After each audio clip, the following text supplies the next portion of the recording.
All right. Good morning, everyone. Welcome. I'm really happy to that you're all gonna be joining us today for this awesome presentation from team leaders.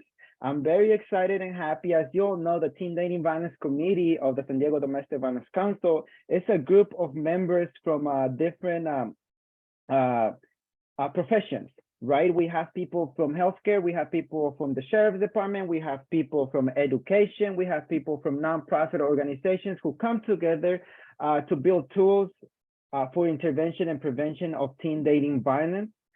So we work a lot with schools. Many of you have participated in previous webinars from us. And so just welcome again. We're very excited for this presentation.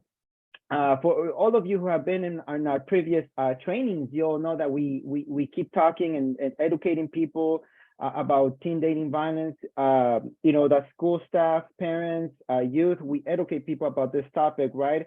It's always been us adults talking about this topic, but this is a little bit, not a little bit, this is very different because this time is going to be youth, our young team leaders speaking about this topic because they are the ones who are living that right now, right? They're the ones who are seeing this in their schools. How is this happening?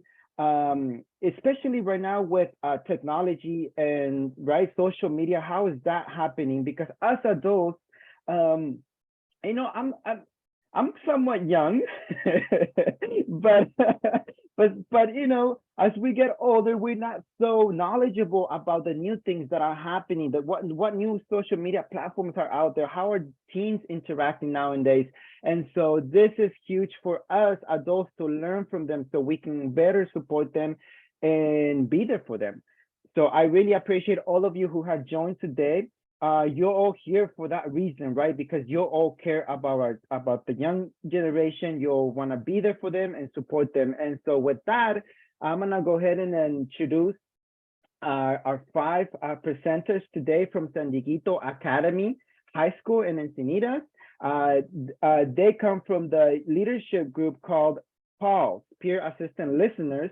And if you attended our last webinar, we had Anne Neveland, the advisor of PALS, who shared with us about what the PALS is and what they do. So now the youth are here. So I welcome Mace, Mia, Ellery, Josie, and Irene. Thank you all for being here. Thank you. I really appreciate that. We really appreciate that. So please go ahead and take it away. Just let me know when to click next for the next slide. Thank you so much, Luis. Hi, everyone. Welcome. We're all really excited to be here and also definitely a little nervous. But we're so excited to be sharing stuff we've learned as pals, stuff from our own experience as teens, and just stuff we've learned over the years about healthy and unhealthy relationships from our perspective. Next slide, please. So yeah, Luis already introduced us. Thank you so much again. But here's all of our names and pronouns. I'm Mia, and we have Mace, Irene, Josie, and Ellery here. Next slide, please. So first, we want to talk a little bit about peer assistance listeners and our program. So we've been trained by SDA counselors and local professionals and educators about various different topics relating to teenagers and mental health in general. And so some of those topics include things like anxiety, depression. Um, we do topics at our school. We do presentations in classes about things like suicide prevention and the warning signs of suicidal ideation. We have Stress Less Day. We also have a healthy and unhealthy relationships day where we talk about the signs of a healthy relationship, but also the signs, some warning signs of an unhealthy relationship and where that might be turning into a situation where a person needs to leave that relationship. And so we really want to focus on those preventative measures. We aim to support, educate, and inform. And also, along with presentations, we also talk to students one-on-one.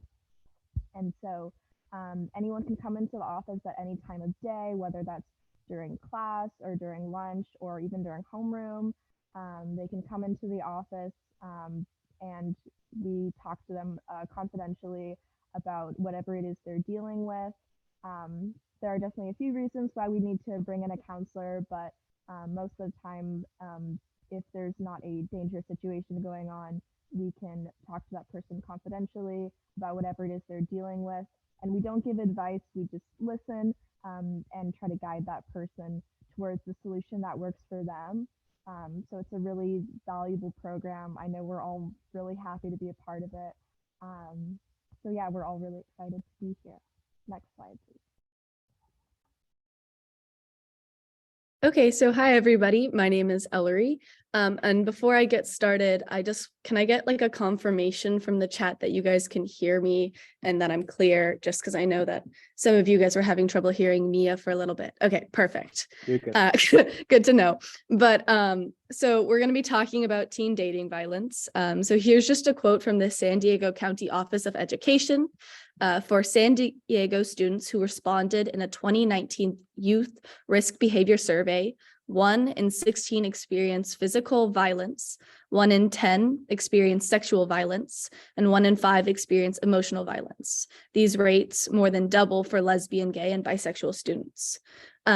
We thought that it would be helpful to provide some statistics for the local community in San Diego, but we see these really high numbers throughout most of America.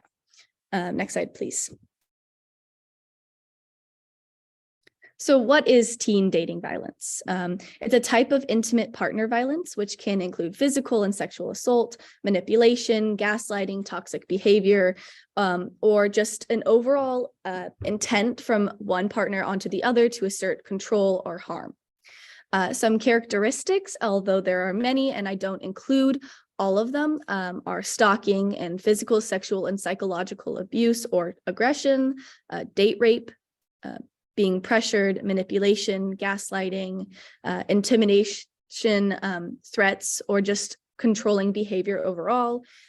So for adults, parents, advisors, administrators, some signs that someone's in an abusive or toxic relationship can be them isolating themselves, a very codependent relationship. They have a lack of trust or freedom, or they're constantly justifying the other person's behavior. So maybe they're being harmed by what this person is doing and saying, but they're constantly trying to stand up for them, making excuses like, oh, they're just tired, they're going through a hard time.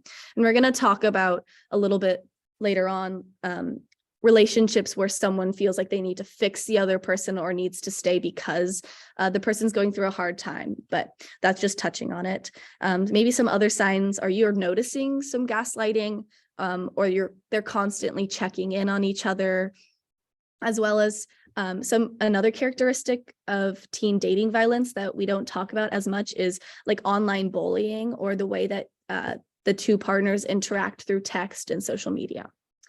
But some consequences can be affecting present and lifelong well-being, including immediate physical and emotional health, eating habits, depression, anxiety, how they cope with the stress and drug use, as well as how they view relationships. And that's a really big issue, is that, and again, we're going to talk about this later on, is that these relationships that teens have early in their life are what sets up how they think about relationships further down the line. So if they're accepting a certain level of abuse and toxicity early on, they're going to expect that from later relationships.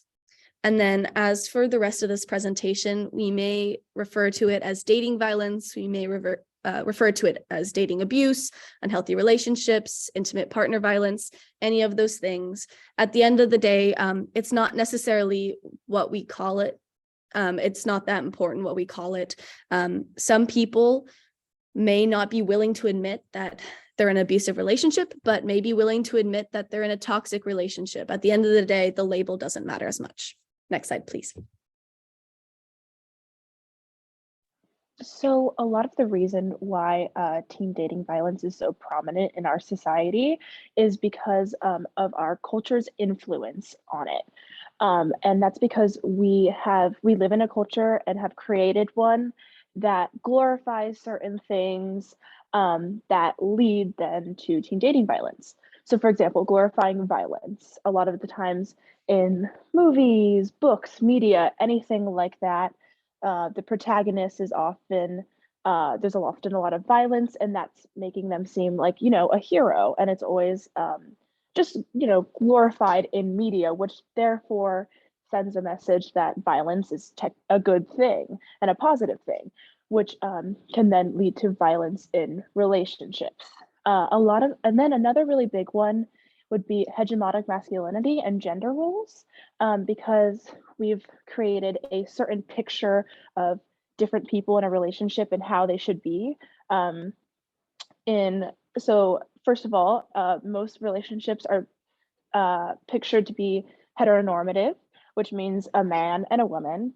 And then the man would be stereotypically, strong, tough, stern, the guy in charge. And then the woman is meant to be domestic and timid and listening to the man.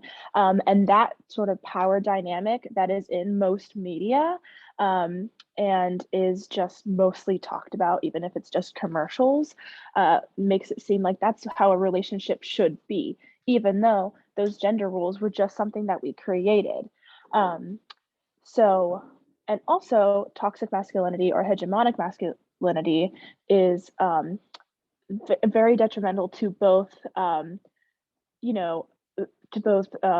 men as well as anybody else, because it creates like a certain image that they're meant to upkeep, which can often come with the glorifying violence and abusive behavior.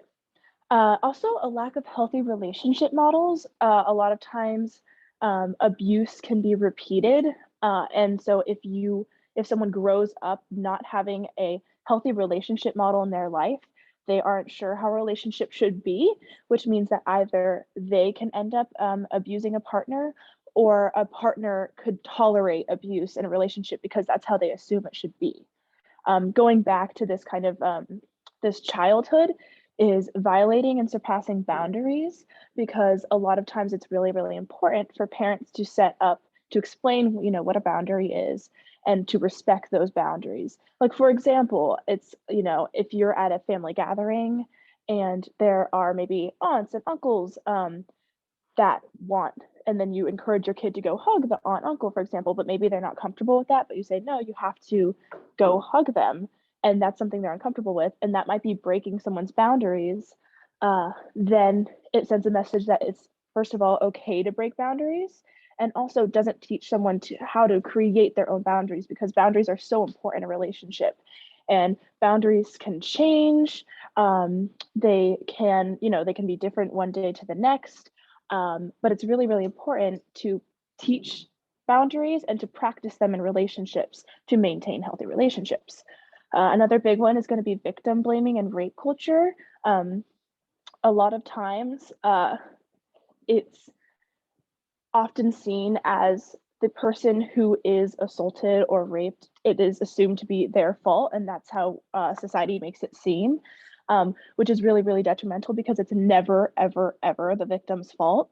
And it gives a pass to the person who might be sexually assaulting, and it makes it an environment that feels unsafe to come out and talk about it. And then the role of media, which I'll talk a lot about on the next slide. But before that, I'm going to let Mia jump in. Thank you. I just wanted to quickly point out that the graphic that we got on the last slide is from a nonprofit called Safe Day, and they have a free online training called Daisy Training.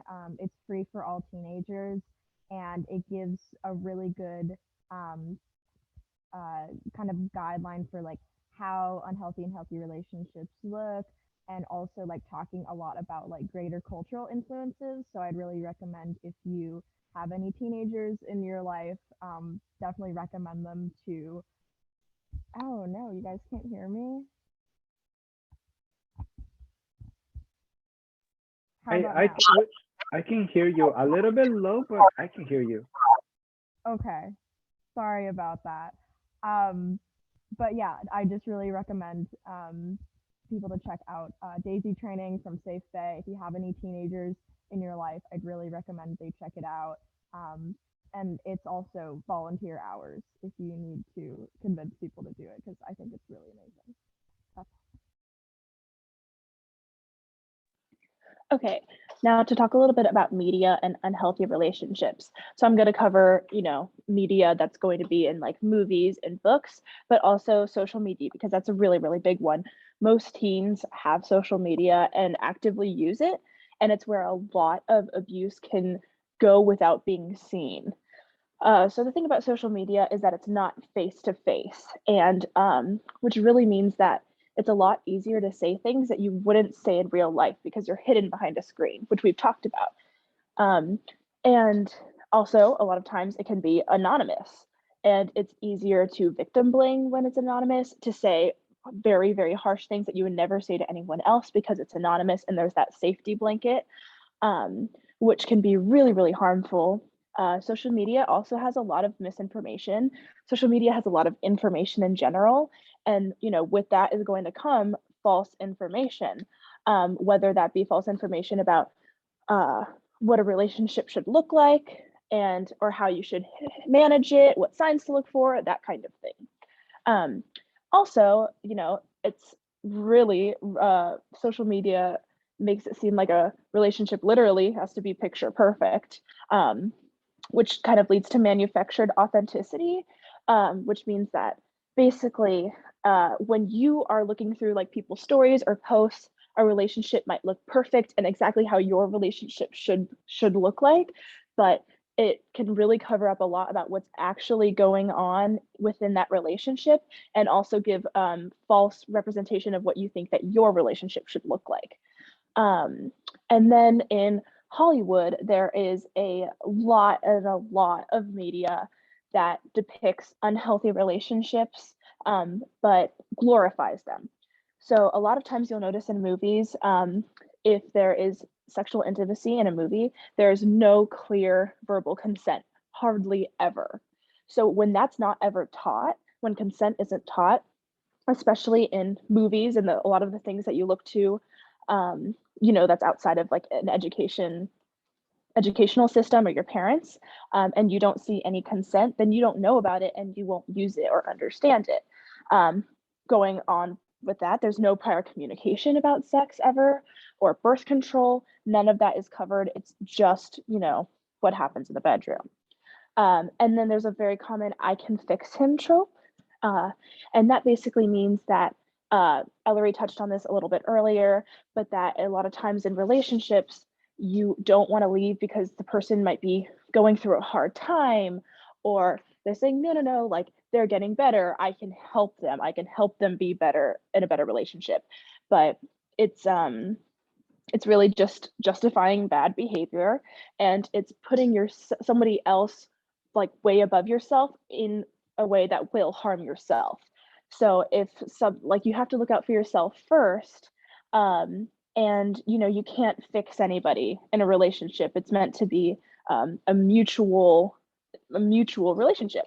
Oftentimes teens are like, there's pressure to be in a relationship. People aren't meant to be happy single, which then leads to kind of taking any sort of relationship because at least it's a relationship.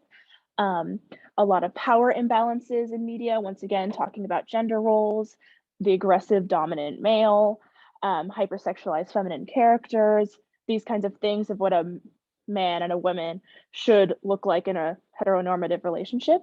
Also very much a lack of intersectionality, which I touched on earlier, very heteronormative, mostly white people and that kind of thing. And it's also very inauthentic, and it's not what a real relationship looks like. Next slide.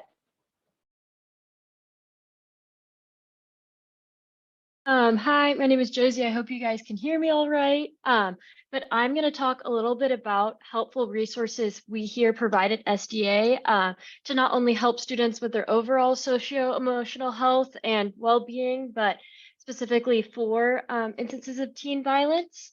Our PALS program at SDA provides a great outlet for students to connect not only with their peers and us as PALs, but to almost form a bit of a bridge between us as PALs and the students with the counseling staff. Us as a PALS program work directly with different resources to provide students with the information they may need to be able to better receive help or treatment for any issues they are facing. Like Ellery said earlier, we, aren't here to merely provide advice. We are here to listen and to really connect students with the helpful resources they need to be able to progress in their healing journey. We create class presentations on relationships and consent. These presentations are interactive and are really meant to guide students to their own answer. Just a few weeks ago, we did a healthy versus unhealthy relationship almost survey where students were asked to check boxes on different relationships and reflect on whether they viewed those relationships as healthy or unhealthy. So we hope activities like this will really propel students to reach their own conclusion on their relationships, given that now they have all of this information. Another helpful resource we have at SDA are school counselors. They are great. They help students through honestly anything. They're always there to listen. They create support groups for different student groups and different resources to provide students with. We have lunchtime seminars regarding date rape, consent, any other prevalent issues we decide are important to discuss. And counselors work with not only individual students, but they can work with other counselors to get the students on the right path. And Ms. Nebelon specifically has started seminars like an eating disorder seminar and the date rape seminar and other programs to really help students. And kind of under the education and miscellaneous section, us as PALs specifically on campus at SDA create pamphlets and posters about all of these prevalent issues we see in not only our campus, but on social media, such as Eating Disorder Awareness Week and like this presentation, teen dating violence. We provide students with hotlines and QR codes for online resources where they can seek out maybe a little more anonymous help. We really try to accept culture here at SDA, and it's really important to us that every student feels that their voices are heard and that they feel like they can express themselves who they want to be. So we really try and foster that further through our PALS program. And on our campus specifically, we have many student-run alliance clubs such as GSA, MAC, HLSU, and AAND, and other on-campus clubs. Next slide. This is kind of just a statement, but there are still so many resources we need to thrive. Although we are doing a lot on campus, there is still more need for education and other resources to help students, because without that education and information available to them, they may not know that they are in an unhealthy or unsafe relationship. Next slide. And we really believe that comprehensive sex education includes talking about all things and using correct terms for anatomy, which really can only help reduce the shame and guilt around the body and sex. We really think it's important to for sex education to include every person who has relationships, including LGBTQ plus groups, and that not everyone falls in the binary at birth category, and that intersex and any other gender representations should be included when talking about comprehensive sex education. We really think it's important to talk about consent, to define it. And, at the end of the day, consent is a clear and enthusiastic yes, and can be given or revoked at any time. This is a big one, like Mace was saying, in the media that often, and especially in Hollywood, like old Disney movies, you don't see that actual exchange of consent, which only sets us up for failure in relationships. gender roles should really be talked about when talking about comprehensive sex education. It's important to explain the harm caused by toxic masculinity and that there's no right way to be a man, woman, or person, and that intersectional identities and cultural values are important when talking about gender roles, and that it's not only the power dynamic and power struggle between a man and a female. And Title IX, it's really important that youth know that their rights are protected and that you can provide instructions on contacting their Title IX coordinator. So these are just some aspects that we believe comprehensive sex education is potentially lacking, and that is really important in harboring teens with the information that they need to know for to combat teen dating violence. Next slide.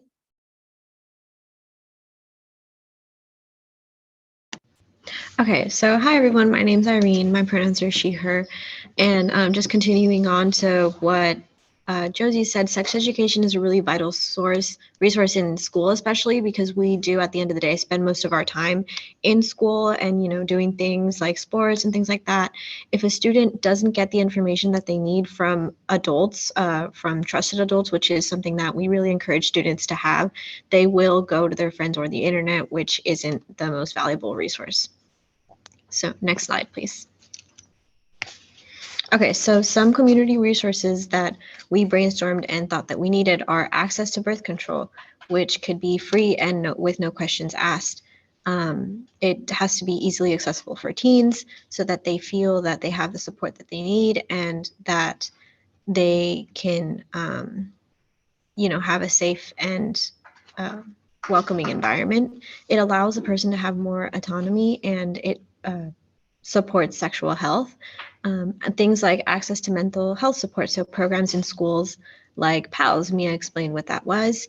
It could be, you know, Ms. Nebalon has trained us, so I'm sure that she, at the end, she can explain how she can contribute to that. So some support for identity groups specifically, so minorities. Honestly, just talking about it is the biggest way that we can help today. We can have support for survivors, so like support groups in and outside of school. Don't blame clothes or alcohol or drugs or the situation. In any situation where there is dating violence or any type of physical violence, it's never the victim's fault, like Mace was saying. Next slide, please. Okay, so how can adults prevent dating abuse from happening and support those who have been affected? So these steps can be taken for prevention. These steps that can be taken for prevention are less about preventing someone from abusing and more about educating people on what unhealthy relationships look like, because ultimately knowledge is power and education is more important. And our goal is to support the people who are in potential danger of being hurt. So the most important step in preventing teen dating violence is knowledge and is education. So teaching what dating violence is or unhealthy/healthy relationship skills and consent, that's something that we really emphasize, like we were saying before in our date rape seminar. Teaching communication, boundaries, personal autonomy, what Mace was saying, how if somebody doesn't want to physically interact with someone else, it's not okay for them to be forced or not okay for them to be coerced, because like Mace was saying, that kind of sets up what later relationships could look like. And it teaches them that breaking boundaries is okay, and it's obviously not. Don't belittle high school relationships, because this is a time where teens are practicing relationships. We're practicing what we want, you know, at a later time in our lives. And I think Mia wants to jump in for a second. Thank you. First, can you guys hear me all right now? I'm really sorry about the mic issues. We can hear you good.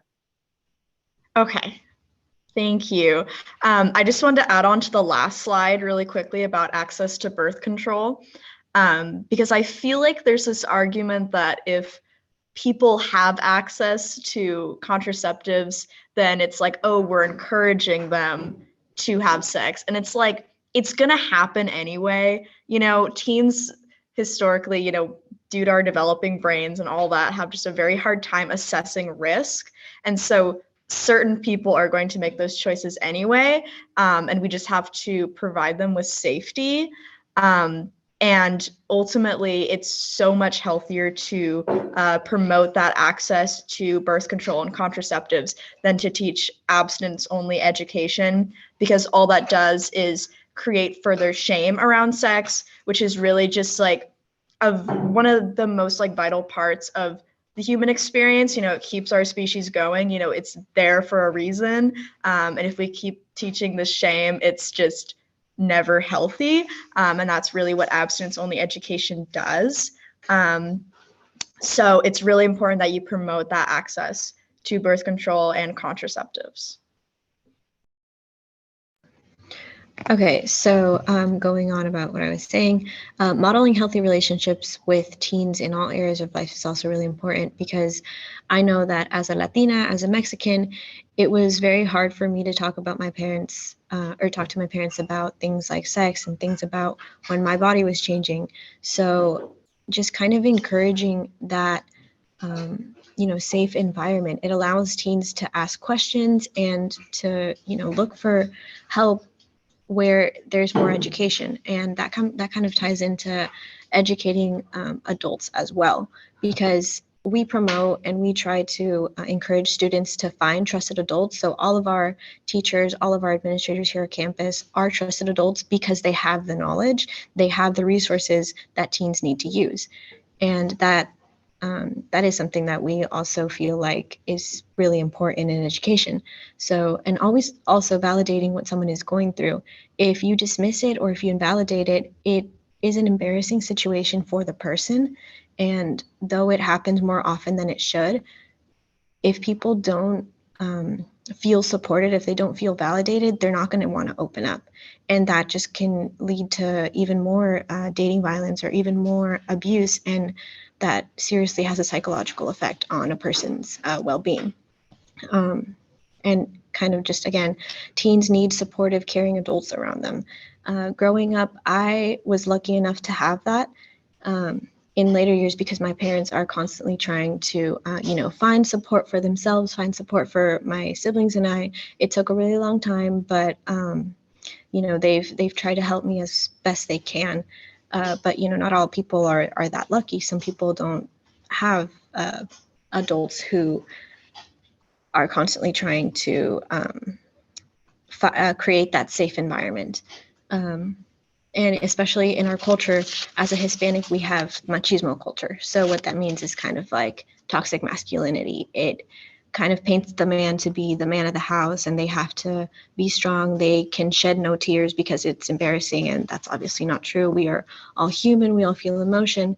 And so just kind of also validating certain things that happen in Hispanic culture or in different cultures. Just because it's not your culture doesn't mean you can't empathize and you can't understand, because a person who is living in a certain culture, that's all that they know, that is all that they understand at that moment in time. And that's not to say that they can't change or they can't see a different perspective. It's more that, going again, like validating your feelings and validating what that person is going through. And I think Mace wants to jump in for a second too. Yeah, I just think that, we talk a lot about it's hard when you're a school talk. As a school, we can only do, so much to educate teens about, what healthy relationships should be, which is why I think it's also really, really important. And what we try to do a lot at the school is to just push out all of the information that that we're showing kids, or that we think that, parents should know about teen dating violence, sending it to parents, because it's really, really important that, they're able to model that behavior at home and they can teach it at home, because once again, there's only so much that a school can do and have power to have. And then I'd also like to pass it to Ellery really fast. Yeah, I think a big thing to remember is that just like when you're like still a tiny baby, tiny babies are always taking in all this information and absorbing it from their parents, and that doesn't necessarily stop when they get to teenhood. When we're teens, we're still looking around us and kind of replicating things that are going on. So it's really important that parents, but also administrators and teachers are modeling these good relationships and healthy relationships. And obviously we're talking about teen dating violence, but watching a good co-worker relationship, so teacher to teacher and teacher to student and administrator to administrator and counselor to student, all of those are really, if those are being shown as really healthy relationships, the teens will apply what they've learned even from those relationships to other parts of their life. At the end of the day, whether it is an intimate relationship or not, modeling healthy behavior is super important for teens to understand, like what we were talking about above, communication boundaries and personal autonomy. I also want to add, again, let me know in the chat if something's wrong with my mic. I think it's fixed now. But I want to add that really so much of this education, as other people have mentioned, really does start so early. I definitely know like plenty of people now who did not know all of the terms for their personal anatomy until like middle school, and that wasn't from even like school, that was from like the internet and searching for answers on the internet, and like these conversations that even with parents aren't even being had, and it's people not even being able to name all the parts of their body, that further creates that shame. We're taught as kids, these are your eyes, this is your nose, but then it's like, okay, this is all normal. And then why don't I know the words for this part of my body? That's not normal. I should be ashamed of this. That's kind of what that goes into. So I really want to encourage any parents to really start that education early, and just talk about all the proper terminology. If you don't know the proper terminology yourself, definitely learn it, and teach your children. And I'm going to pass off to Ellery. Yes. Another thing for preventing, but like help supporting someone you believe is in an unhealthy or toxic relationship is understanding that by telling them to break up with this person, to leave this relationship isn't necessarily going to work too well. You tell a teen that their relationship is bad and you shouldn't love this person and this person doesn't love you and that you need to leave them. It's not necessarily going to go over so well. You're probably going to get a lot of pushback. They might stand up for this person. The best thing you can do is to support them and how they're being treated, and also kind of help them identify how they feel in response to what they're going through. So it might be difficult to tell them what they're doing is bad, but it is helpful to be like, so when this person did this, how did that make you feel? If they can put names to how they're feeling, that's going to be like step by step them getting to the point where like, oh, maybe this person isn't the best for me. If I'm feeling angry and sad and neglected and hurt and disrespected, if they have those tools and words to identify how they're feeling, then they can maybe put it together and decide, oh, maybe this person isn't the best for me. So try when having those conversations to not tell them what to do, but guide them to maybe the solution themselves. I think we're good to go into the next slide now.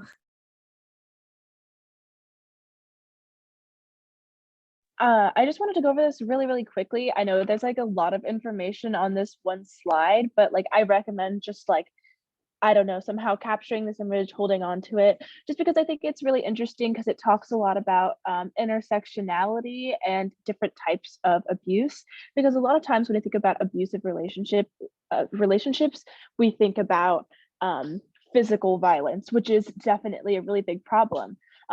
But in teen relationships, it's less common than sexual abuse and emotional abuse, which I think it talks a lot about, especially it's the differing effects on the LGBTQ community.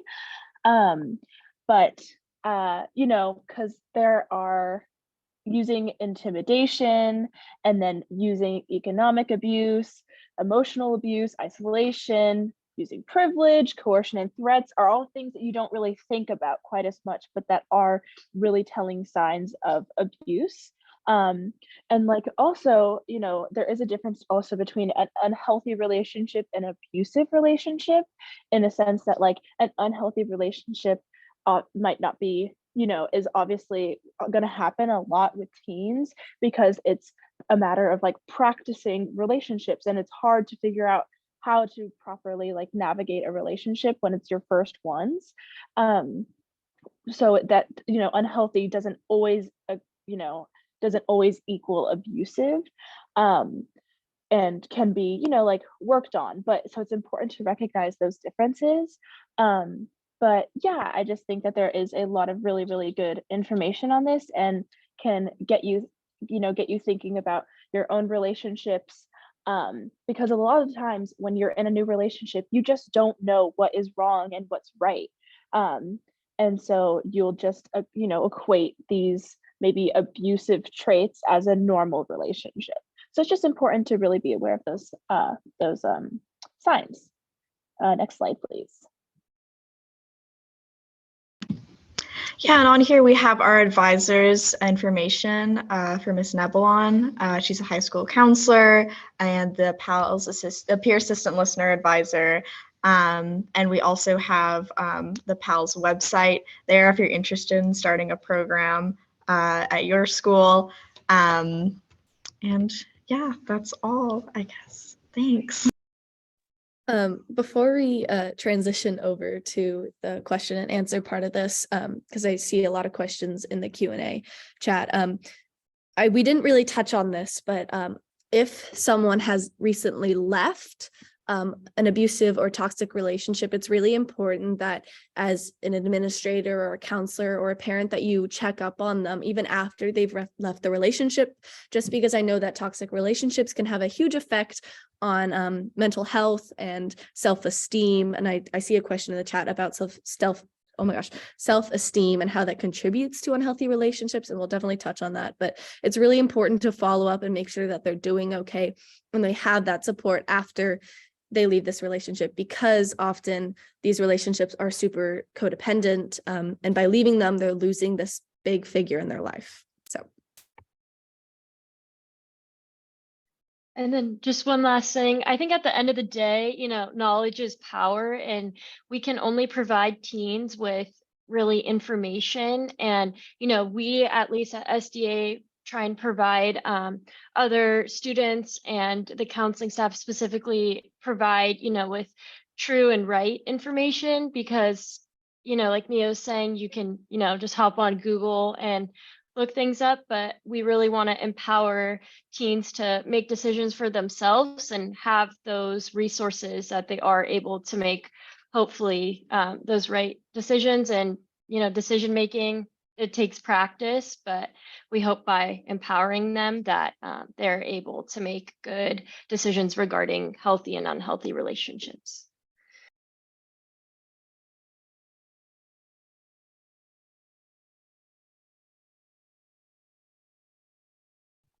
All right, thank you. Thank you so much. This is such valuable information. I'm so gonna use a lot of this in my next presentation for sure. So thank you for this. You know, many things, I'm thinking of so many things that Joe said.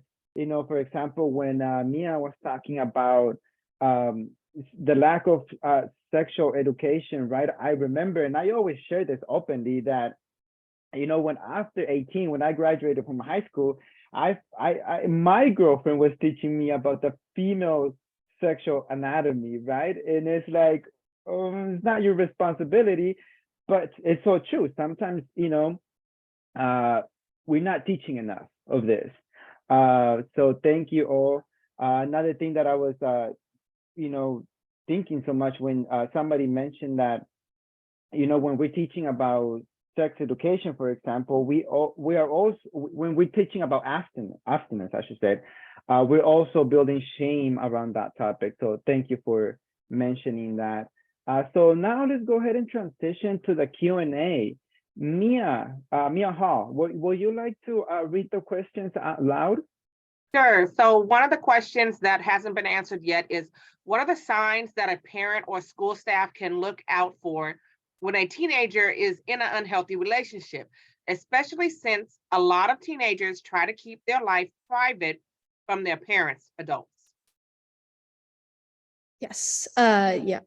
We talked about this briefly at the very beginning, but I really do think it's important that we touch on it again after we've gotten like these signs of like unhealthy relationships. So it is difficult because you're right. A lot of teens do keep their relationships private from their parents. So it's kind of comparing how they're behaving now versus how they did before the relationships. So some signs can be like they're isolating themselves, they're pushing their friends away, they're pushing people that they normally like and love to spend time with away. Often this is because this codependency in this relationship, the other person may be purposely trying to isolate the other person so that they have to rely on them. They're justifying their relationships, or maybe if they are talking about this relationship, talking about things that this person has done for them. Mace, you had your thumb up. Do you have additional things you want to add? Yeah, I just wanted to touch on that again. So I also think that because, yes, teens are closed up, they don't want to tell their parents everything, which is completely normal, and parents shouldn't know everything about their, about their teenager. But I also think it's really, really important to make sure that that parents and teachers, etc., are fostering a space where open communication is safe. Because I think that, once again, if you take away the shaming factor, or if you are, like or if you're shaming a certain relationship, that kind of thing, then naturally a teen won't want to open up about it. But if you're normalizing that, conversation about what's a healthy relationship, what isn't, about sex education, and if if a teen feels comfortable to tell you anything, then they will naturally be more open. So it's just a matter of, making sure that that they can say anything to you, and that you will not judge them, and they won't be in trouble, and that kind of thing. Ellery? Yes, that was a really good point. Again, it depends on the relationship, how it's going to show itself, but I mean, it can increase anxiety if they seem really anxious since they entered this relationship, or even halfway through. Sometimes the relationship starts off really good, like the whole honeymoon phase, and it gets increasingly worse. So looking out for that change. And so anxiety, they're down a lot. Anything, they're really tired, any of those kinds of things could be signs. They also could be something else. But really, if you are slightly worried, they're acting off, the best thing to do is to talk to them and communicate with them about it. Yeah, and just to kind of reiterate what Mace was saying and adding on to that, it's really important to create that safe environment, in that, fostering environment for teens, because like Mace said, there has to be kind of a balance. There's a difference between being an intrusive parent, and there's a difference between being like a very not strict parent. Like, there has to be a balance created by both the parent and the teen, where a teen is comfortable talking about certain things with their parents, but obviously not everything. Like, personally, I'm comfortable talking about, certain things that happen in my relationship with my parents, because they've created that balance and we've worked together. It's taken some time, but we've worked together, and my parents have given me that confidence. They've given me that, they've contributed to that self-esteem, that I'm comfortable asking them certain questions, because they've also worked on modeling that type of healthy relationship, communicating, being able to say, hey, I'm comfortable with this, but I'm not comfortable with this, and having the other person respect that. So, like we have said before, it's important to also model that kind of relationship for teens, because, like Ellery was saying, we're like sponges. So we absorb everything that's around us, whether it's, healthy or unhealthy. We're going to see that, and that is what we're going to think is correct, until, we're shown otherwise. Yeah, and we kind of, the other question that was in the chat regarding confidence, self-esteem, and personal accountability was kind of already touched on by Ellery during the presentation. But I think ultimately, the relationship we have with ourselves and the relationships we see portrayed, whether that be between family members or teachers or friends, really molds how we view healthy and unhealthy relationships and rights and wrongs. And a saying like, hurt people often do hurtful things, whether that be unintentionally. We want to have that relationship with ourselves and that confidence and that those personal boundaries previously set up before entering a relationship, so that we can create a healthy relationship and create a healthy situation to be in. And Mace has something to add on.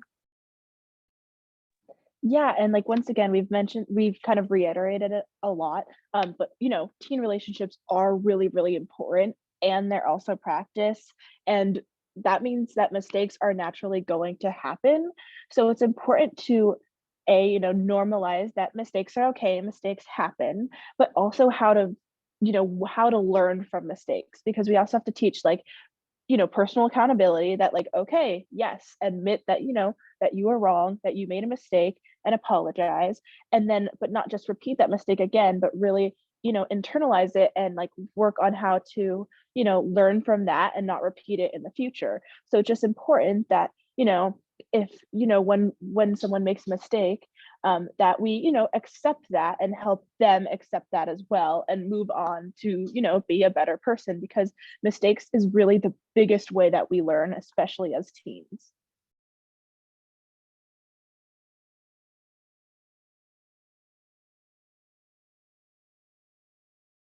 And then we can touch on the other questions in the chat. I also have two after those, the ones in the currently in the Q&A chat. I also want to touch on two other ones that were already answered, but I just kind of want to reiterate.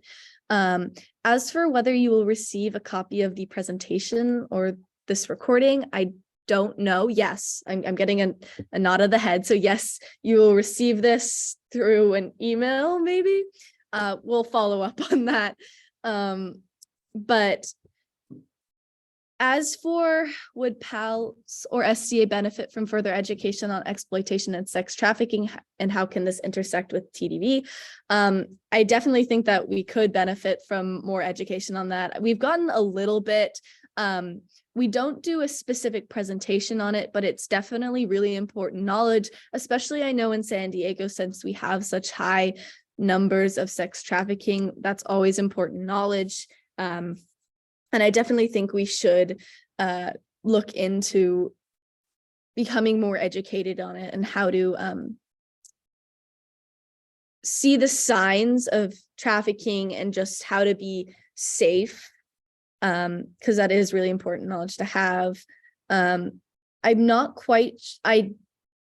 definitely know there is a correlation between sex trafficking and dating violence. I couldn't tell you exactly the relationship. Sorry, that was our school bell, but there definitely is a correlation. I just can't answer it exactly.